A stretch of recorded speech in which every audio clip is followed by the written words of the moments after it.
Now, this might sound innocent, but it's not. Das könnte sich dann eben unschuldig, hört sich vielleicht unschuldig an, ist es aber nicht. Because what does it mean to be a Jewish state? Within the pre-1967 borders of Israel, you have 1.5 million Palestinians living who are not Jews, and they are citizens of Israel. But when Israel declares itself a Jewish state, they have second-class, third-class rights. And we have in Israel a growing number of laws which are being passed against the non-Jewish population. And I know it's a very sensitive comparison, but it is very strange to see a state like Israel passing laws which restrict the rights of another community because of its religion or ethnicity. And some examples of these laws I'll let you translate that first. Okay. Also, was bedeutet denn jüdischer Staat? Wenn wir von einem jüdischen Staat sprechen, wo wir wissen, dass in Israel ja 1,5 Millionen Palästinenser leben, also die israelische Bürger sind, sprich die keine Juden sind, dann heißt es ja, dass sie als Bürger zweiter Klasse dort leben sollen und dies auch tatsächlich tun, denn es wurde eine ganze Reihe von Gesetzen in der Vergangenheit dann erlassen, die die Rechte der Palästinenser, der nicht-jüdischen Bevölkerung stark einschränken. Ich habe eine Reihe von Beispielen, die jetzt dann auch angeführt werden. But we see, for example, in Israel, many laws. There's about 30 laws which discriminate against non-Jews in everything from housing and land, education, employment, and all kinds of other rights. Okay, es gibt ungefähr 30 Gesetze, die in Israel erlassen wurden, die diskriminierender Art sind. Das betrifft viele Gebiete, wie zum Beispiel die Landverteilung oder die Bildung oder auch die Rechte der Arbeiter. Here in Germany, like in the United States, if a German citizen marries somebody from anywhere in the world, they have the right to bring their spouse to come and live in Germany, provided they follow all of the regulations, and to start a family. That's the right to have a family of your choice is recognized in Germany.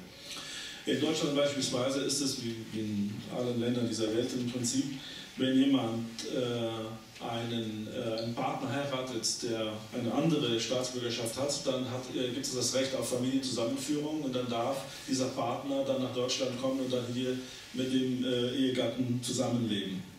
That's not the case in Israel.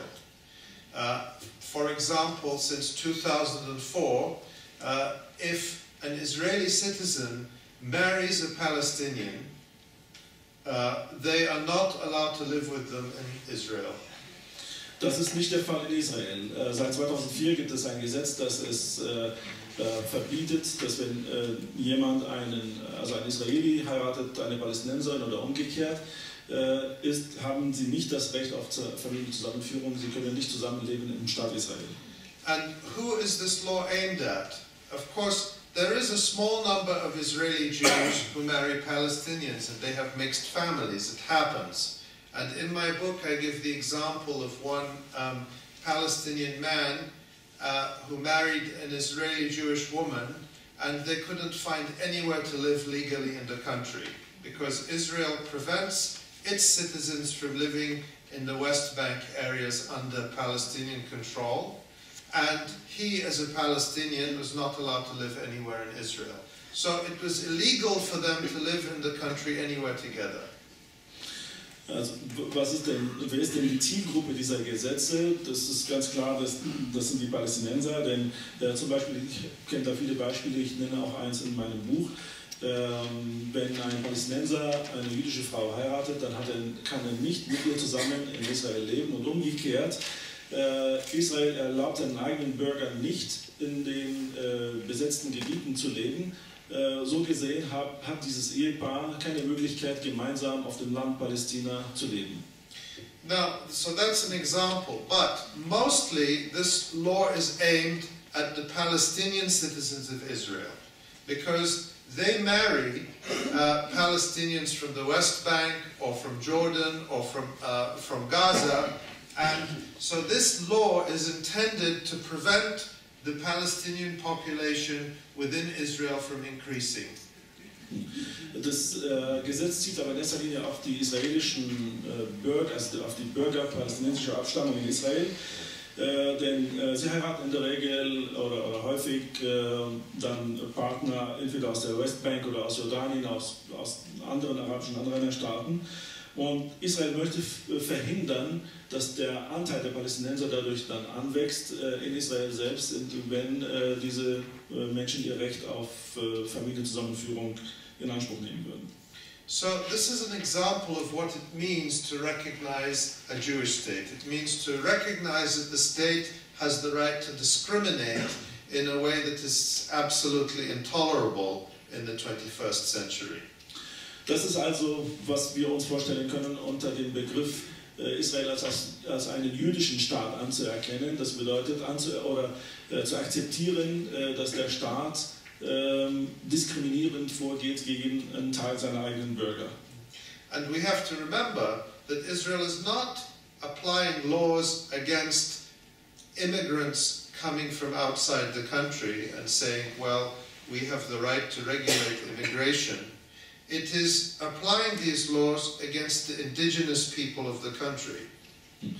Und da muss man dabei auch beachten, dass Israel jetzt hier nicht etwa eine Art Einwanderungsgesetz erstellt, um jetzt die Einwanderung zu kontrollieren, sondern diese Gesetze werden angewendet gegen die einheimische Bevölkerung, die schon immer in Palästina gelebt hat. Now, I want to give you a more the most basic example which explains the danger and really the impossibility of this demand to recognize Israel as a Jewish state.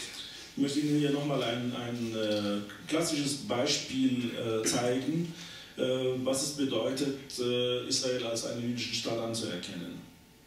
This is just an example. It just happens by coincidence that Lifta is the name of the village where my mother was born. Das ist jetzt ein Beispiel, wo zufälligerweise das betroffene Dorf, das war auch das Dorf, der Geburtsort meiner Mutter. And it's located near Jerusalem, inside what is now Israel. Es ist in der Nähe von Jerusalem, zwar in dem Gebiet, das heute Israel ist. I'm going to see if there's some better pictures here. Ich schaue, ob ich da bessere Bilder finde dazu. There's a report here. I'm going to run it with the sound off, but oh, I guess maybe because we're in Germany, it's not allowed. I don't know why. Okay, maybe because it's through the phone. In any case, Lifta is. There might be a better picture here.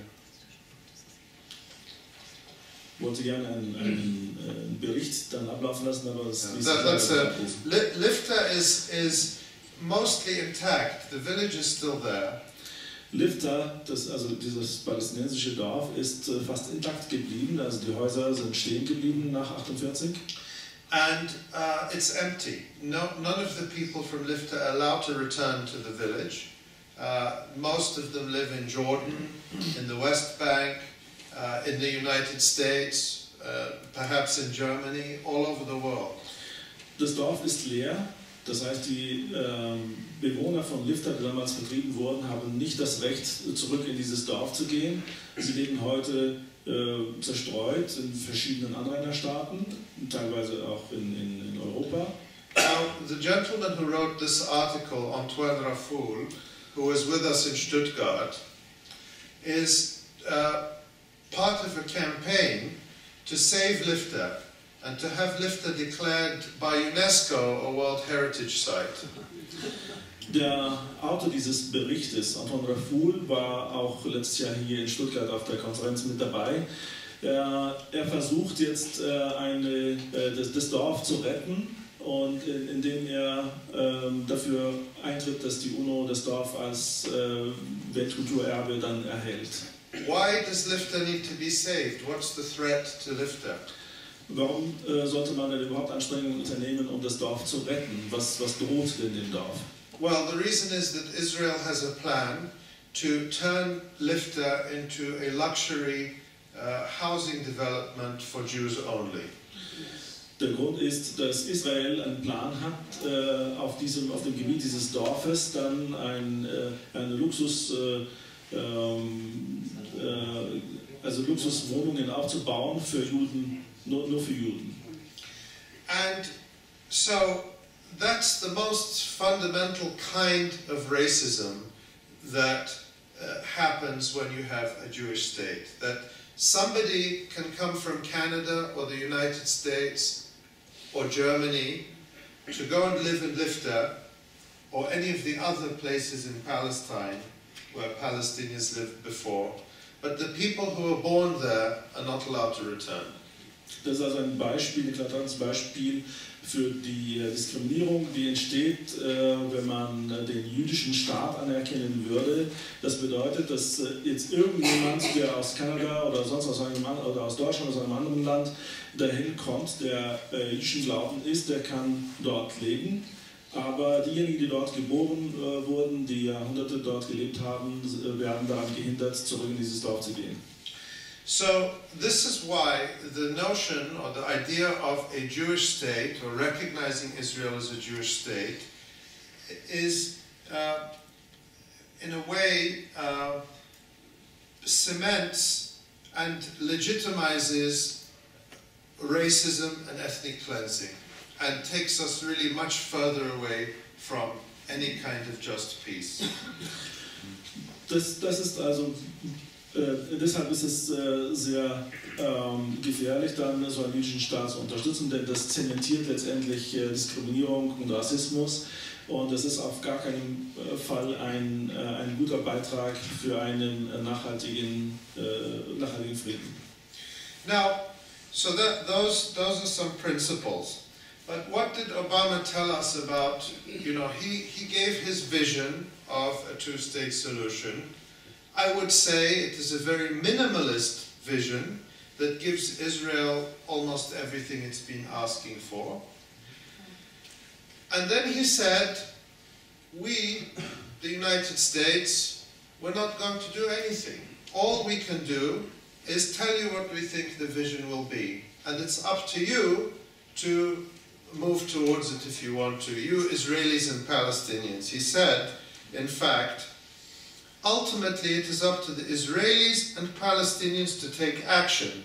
No peace can be imposed on them, not by the United States, not by anyone else.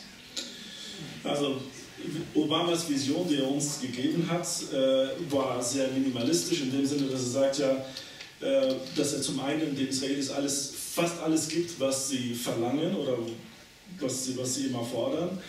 Aber auf der anderen Seite sagt er, dass die USA nichts unternehmen werden, keine Aktionen unternehmen werden, um diese Vision dann umzusetzen, denn es ist allein Sache der Betroffenen, sprich der Israelis, der Palästinenser, diese Vision in die Tat umzusetzen. So what are the alternatives? We know that Israel already gave its answer, not just in Netanyahu's speech, but over many years. It continues to take Palestinian land, continues to build colonies.